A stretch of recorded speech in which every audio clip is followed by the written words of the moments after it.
दुनिया के सबसे रहस्यमयी सवालों में कई ऐसे हैं जो मानवता को हमेशा से आकर्षित करते आए हैं और वैज्ञानिक इनके पीछे कई सालों से लगे हैं, लेकिन जवाब अभी तक नहीं मिला है। जीवन का अर्थ क्या है?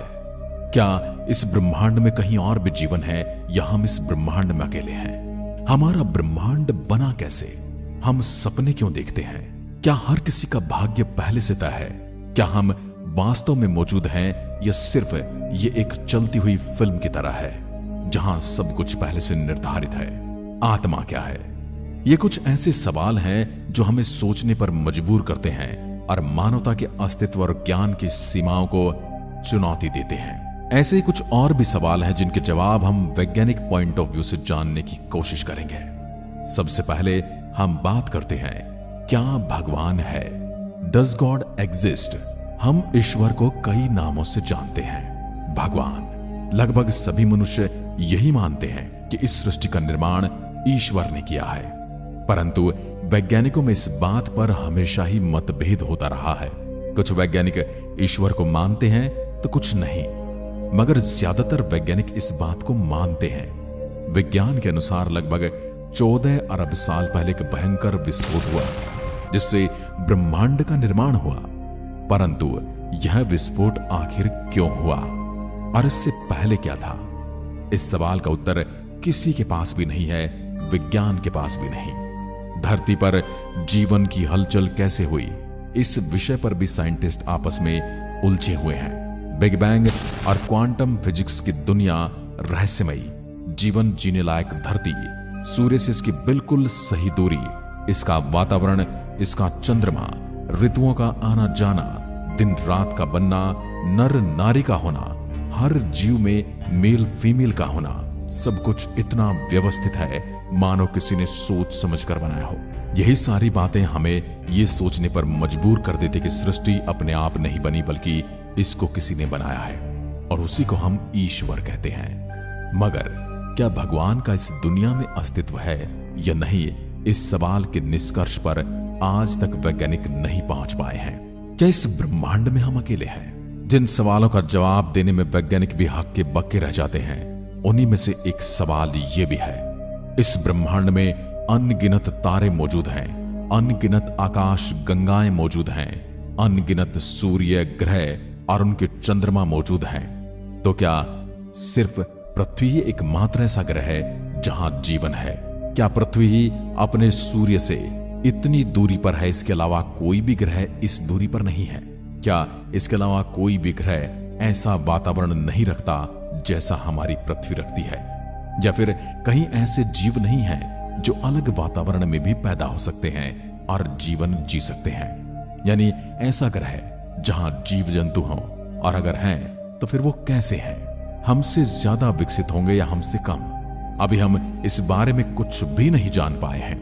यदि पानी में जलचर जीव न होते तो शायद आज हम इंसान यही मानते कि पानी में तो जीवन संभव ही नहीं, क्योंकि यहां पर्याप्त मात्रा में ऑक्सीजन नहीं है, जबकि हर जीव जंतु तो ऑक्सीजन के सहारे ही चलता है। मगर पानी में रहने वाले जीव जंतु ये साबित करते हैं कि पानी में भी जीवन है, और पानी ही नहीं, समुद्र की गहराइयों में भी जीवन है, जहां हम कुछ समय पहले तक ये मानते थे कि वो जगह वीरान है। भले जीने के लिए जरूरतें अलग अलग हों, लेकिन जीवन तो है। तो हो सकता है इसी प्रकार के दूसरे प्लेनेट पर रहने वाले जीवों के लिए भी जीने के लिए कुछ अलग वातावरण की आवश्यकता हो। उन्हें जीने के लिए ऑक्सीजन की नहीं बल्कि अपने ग्रह के ही किसी मटेरियल की जरूरत हो, मगर इस बारे में स्पष्ट रूप से हम न तो अभी जान पाए हैं और न ही इसे ठीक ठीक एक्सप्लेन कर पाए हैं, न ही ऐसी कोई थ्योरी दे पाए हैं जो ये साबित करती हो कि ब्रह्मांड में हम अकेले नहीं हैं। ब्रह्मांड किस चीज से मिलकर बना है? जो भी मटेरियल हम अपने आसपास देखते हैं वह एटम से बने हैं, मगर समस्त ब्रह्मांड का केवल 5% हिस्सा ही एटम से बना है। बाकी 95% हिस्सा किस चीज का बना है यह हम नहीं जानते।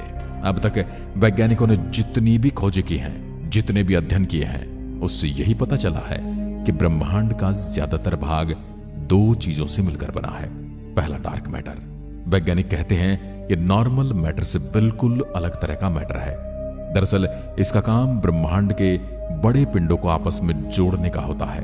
आप ये कह सकते हैं कि यह गैलेक्सी जो आपस में बांधे रखने का काम करता है, जो इनविजिबल है लेकिन बहुत ही स्ट्रांग और मौजूद है। दूसरा है डार्क एनर्जी। यह एक ऐसी प्रकार की ऊर्जा है जिसे इंसान और इंसानों के आधुनिक यंत्र नहीं देख सकते। हम बस इसके द्वारा किए गए कामों को ही देख पाते हैं और उसी से यह अंदाजा लगा पाते हैं कि डार्क एनर्जी की जैसी चीज भी हमारे ब्रह्मांड में मौजूद है। आप ये कह सकते हैं कि इस ऊर्जा के कारण ही ब्रह्मांड लगातार फैल रहा है, क्योंकि डार्क एनर्जी और डार्क मैटर न तो दिखाई देते हैं और न ही किसी इलेक्ट्रोमैग्नेटिक रेडिएशन से डिटेक्ट किए जा सकते हैं। इनके बारे में जानना विज्ञान के लिए लगभग नामुमकिन है। अब उससे भी बड़ा प्रश्न है, जीव चेतना काम कैसे करती है? सभी जीवों में जागरूकता है। हम अपने आसपास के वातावरण को समझ सकते हैं, हम खतरे को भांप सकते हैं, हम आराम को महसूस कर सकते हैं, हम गर्मी सर्दी उसके बचाव के उपाय भी कर सकते हैं और उनको महसूस भी। हम अपने अस्तित्व के बारे में सवाल कर सकते हैं, हम अपना मकसद जानने के लिए उत्सुक रहते हैं तथा एक दूसरे से अपने विचारों का आदान प्रदान भी कर सकते हैं। यही बातें हमें सभी जीवों में सर्वोत्तम बनाती हैं, मगर हमें नहीं पता कि ये कहां से आती हैं और कैसे काम करती हैं।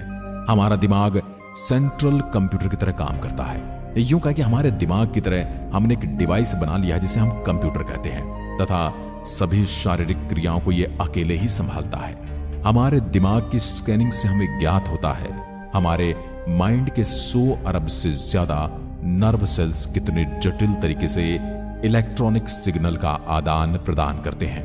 मगर दिमाग और चेतना एक नहीं है, क्योंकि इलेक्ट्रिक सिग्नल हमको ये नहीं बताते कि कैसे है दिमाग चेतना का निर्माण करता है।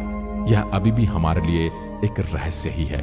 जिस दिन हमें ऐसा पता लग गया उस दिन हो सकता है हम ऐसा कंप्यूटर बना लें जिसे चेतना हो और वह सब कुछ बिना कुछ कमांड दिए ही समझ जाए। ब्लैक होल के अंदर क्या है? जिनको ब्रह्मांड के बारे में जानने की उत्सुकता होती है या जो ब्रह्मांड और स्पेस से जुड़ी हुई वीडियोस देखते हैं, आर्टिकल पढ़ते हैं या न्यूज देखना पसंद करते हैं, वो सब जानते हैं कि ब्लैक होल एक बहुत ही जटिल ब्रह्मांडीय संरचना है। ब्लैक होल में गुरुत्वाकर्षण शक्ति इतनी ज्यादा है कि यह प्रकाश को भी अपनी ओर खींच लेता है और उसे बाहर नहीं निकलने देता। यानी अगर आप किसी टॉर्च से ब्लैक होल के ऊपर से दूसरी तरफ प्रकाश भेजने की सोचेंगे तो आपकी टॉर्च की रोशनी सीधे न जाकर मुड़ जाएगी और नीचे ब्लैक होल में चली जाएगी। यानी जो प्रकाश की रेखा को भी मोड़ सकता है वो है ब्लैक होल। हम पिछले कुछ दशकों में ब्लैक होल के बारे में बहुत सारी जानकारी इकट्ठा कर पाए हैं, लेकिन हम अभी तक ये नहीं जानते कि उसकी दूसरी तरफ क्या है। आइंस्टाइन के अनुसार ब्लैक होल अनंत रूप तक छोटा होता चला जाता है, जबकि वर्तमान खगोल शास्त्रियों के अनुसार यह दूसरे ब्रह्मांड में जाने का द्वार भी हो सकता है, जिसकी शक्ति का इस्तेमाल करके हम काफी कम समय में दूसरे ब्रह्मांड में प्रवेश कर सकते हैं, जहां पर हो सकता है हमें हमारे उस प्रश्न का भी उत्तर मिल जाए जिसमें हम सोचते हैं कि क्या हम इस ब्रह्मांड में अकेले हैं? क्या भूत होते हैं? इसके बारे में कुछ लोग कहते हैं कि भूत होते हैं, कुछ लोग भूत प्रेत कुछ नहीं मानते, कुछ लोग इनसे जुड़ी कहानियां सुनाते हैं और अपने साथ घटित घटनाओं का जिक्र भी करते हैं। यूं तो भूतों को देखे जाने और उनके सबूत के तौर पर भूतों की फोटो और वीडियोस इंटरनेट पर भरे पड़े हैं, मगर विज्ञान को अभी तक इसका कोई ठोस प्रमाण नहीं मिला है जिससे ये कहा जा सके कि हमारी इस पृथ्वी पर भूत भी रहते हैं। भूत केवल एक समय का हिस्सा है जो बीत चुका है, ऐसा इस शब्द का अर्थ प्रतीत होता है। इसके लिए वैज्ञानिकों ने इलेक्ट्रोमैग्नेटिक फील्ड डिटेक्टर और थर्मल इमेजिंग कैमरे से कुछ चीजें बताने की कोशिश की है और कुछ आधुनिक यंत्र भी बनाए हैं, लेकिन उनके हाथ ऐसा कुछ नहीं लगा जिससे यह साबित किया जा सके कि भूत प्रेत होते हैं। मगर कुछ लोग भूत होने का दावा करते हैं। क्या आप भूतों में विश्वास करते हैं? तो हमें कमेंट करके जरूर बताइएगा। क्या आपने भी किसी भूतिया शक्ति का अनुभव किया है? जरूर बताइएगा। अब एक और सवाल है, हमें सपने क्यों आते हैं? विज्ञान इस बात का तो पता लगा चुका है कि हम सपने कैसे देखते हैं। यहां तक कि जापान में तो ऐसी भी तकनीक आ चुकी है जिसकी मदद से हम अपने सपनों को बार बार देख सकते हैं। सोते समय जब हमारे दिमाग के नर्व सेल्स इलेक्ट्रॉनिक सिग्नल का आदान प्रदान करते हैं तब हम सपने देखने लगते हैं। कई वैज्ञानिकों का मानना है कि सपने हम तब देखते हैं जब हमारा दिमाग किसी जानकारी को एक भाग से दूसरे भाग में भेज रहा होता है। लेकिन यह 100% सच नहीं है। हम सपने क्यों देखते हैं, सपने में आने वाली चीजों का क्या मतलब होता है, और सपने हमेशा इतने अजीब क्यों होते हैं, और सपने में दिखने वाली हर चीज हमें 3 डायमेंशन क्यों दिखाई देती है। हम उसका हिस्सा होते हैं, हम उसे महसूस करते हैं। हम सपने में देखी जाने वाली हर चीज अगर डरावनी है तो डर जाते हैं, अच्छी है तो प्रसन्न हो जाते हैं। अगर सपने में ठंड का अनुभव है तो हमें सोते हुए ठंड का एहसास होने लगता है। आखिर ये सब क्यों होता है? इन सभी प्रश्नों का उत्तर आज भी विज्ञान को पता नहीं चल पाया है, और शायद आने वाले 1-2 दशक तक पता भी नहीं चल पाए। मरने के बाद क्या होता है? मरने के बाद की बहुत सारी स्कीमें इस दुनिया में बताई जाती हैं। कहीं बहुत सारी हूरें मिलती हैं, कहीं पर अच्छा अच्छा खाना मिलता है, कहीं पर सफेद कपड़े पहनी अप्सराएं आपके चारों ओर चक्कर लगा रही होती हैं। लेकिन ये चीजें चली आ रही हैं। एक प्रथा के अनुसार लोग ये मानते हैं कि मरने के बाद आत्मा अपने संपूर्ण कर्मों के अनुसार स्वर्ग या नरक में जाती है। लोग पुनर्जीवन पर भी यकीन करते हैं। असल में यह ठोस प्रमाण कम बल्कि ठोस कहानियां ज्यादा लगती हैं, इसलिए विज्ञान इन पर ऐसे ही विश्वास नहीं कर सकता।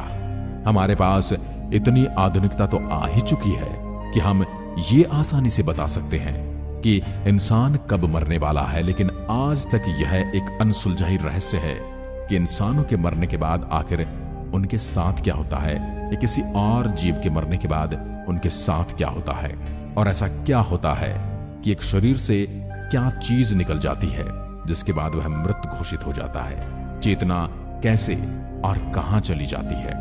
इस सवाल का उत्तर जानने के बाद शायद हम इंसान और भी ज्यादा आधुनिक हो जाएंगे, और शायद हम अपने जन्म और मृत्यु को कंट्रोल कर पाएंगे, और हो सकता है कि हम पागल भी हो जाएं। धरती पर जीवन कैसे आया? इस ज्ञात ब्रह्मांड में हमने जहां तक नजरें फैलाई हैं, हमें जीवन का कोई सबूत नहीं मिला। हम इंसानों के पास जितने भी अनसुलझे सवाल हैं, उनमें से सबसे जरूरी सवाल यह आता है, हम इंसान इस पृथ्वी पर कैसे आए? कह सकते हैं इस पृथ्वी पर जीवन की शुरुआत आखिर कैसे हुई? कई वैज्ञानिक ये कहते हैं कुछ धूमकेतुओं के पृथ्वी पर गिरने की वजह से ऐसा हुआ, पर ऐसे धूमकेतु तो मंगल पर भी गिरे होंगे, बुध पर भी गिरे होंगे, वीनस पर भी गिरे होंगे, और गिरे हैं जिनके गिरने के सबूत हमें गड्ढों के रूप में दिखाई भी देते हैं। इस थ्योरी का समर्थन करने वाले के मुताबिक उन धूमकेतुओं में जीवन को पैदा करने के लिए पर्याप्त और महत्वपूर्ण मटेरियल रहे होंगे। लेकिन इस बात से एक और बाधा खड़ी हो जाती है, अगर ऐसा है तो उनमें से कुछ धूमकेतु कहीं और क्यों नहीं गिरे, और कहीं गिरे तो फिर वहां पर जीवन क्यों नहीं है, या फिर वहां पर जीवन मौजूद है तो आखिर वो कौन से ग्रह हैं जहां पर ऐसे धूमकेतु गिरे, और इन धूमकेतु पर जीवन कहां से है? खैर, ये बहुत ही उलझी हुई गुत्थी है। भले ही विज्ञान आज इसका उत्तर न दे पाए, लेकिन आने वाले कुछ समय में इन सवालों के उत्तर अवश्य मिलेंगे। और सबसे इंटरेस्टिंग सवाल जो हर किसी के मन में आता है कि साइकिल के टायर इतने पतले होते हैं, लेकिन ये चलते वक्त सीधी कैसे रहती है? ये सवाल भले ही बहुत ही बेवकूफी वाला लगे, लेकिन ये बात सच है। आज तक के सबसे कठिन प्रश्नों में से इसका भी नाम शुमार है। वैसे तो इसके बारे में सैकड़ों वैज्ञानिकों ने अपनी थ्योरीज दी हैं, लेकिन आज तक एक भी ऐसी थ्योरी नहीं बनी जिससे बिल्कुल साफ साफ बताया जा सके कि आखिर साइकिल बिल्कुल सीधे कैसे खड़ी रहती है जब यह चलती है। इसका उत्तर देने के लिए कई लोग गायरोस्कोपिक इफेक्ट का नाम लेते हैं, लेकिन मैं आपको बता दूं ये बिल्कुल गलत है। जितना यह सवाल आपको बेवकूफी भरा दिखाई देता है, असल में उससे कहीं ज्यादा कठिन है। अभी हम आपको एक तस्वीर दिखा रहे हैं, जिस तस्वीर में आप देख सकते हैं कि एक साइकिल को चलाने में कितने सारे फोर्सेस काम करते हैं, कौन सा फोर्स कितना काम करता है और क्या कैलकुलेशन होनी चाहिए। ये बहुत ज्यादा जटिल संरचना बन जाती है और हमें इस सवाल का उत्तर देने में दिक्कत आती है। आपके दिमाग में भी कभी ना कभी तो यह सवाल आया होगा कि जब साइकिल सीधी खड़ी रहती है तब वह गिर जाती है, लेकिन जब उसे चलाना शुरू कर देते हैं तो गिरती नहीं। तो दोस्तों, क्या आपको भी इनमें से कोई सवाल ऐसा लगा जो आपके मन में भी था? तो उस सवाल को कमेंट में लिखकर जरूर बताइए। ऐसे ही अनसुलझे रहस्यों और ऐसे ही अनसुलझे सवालों के लिए देखते रहिए गैलेक्सी का रहस्य। मैं आपका दोस्त बजरंग प्रजापति। जय हिंद, जय भारत।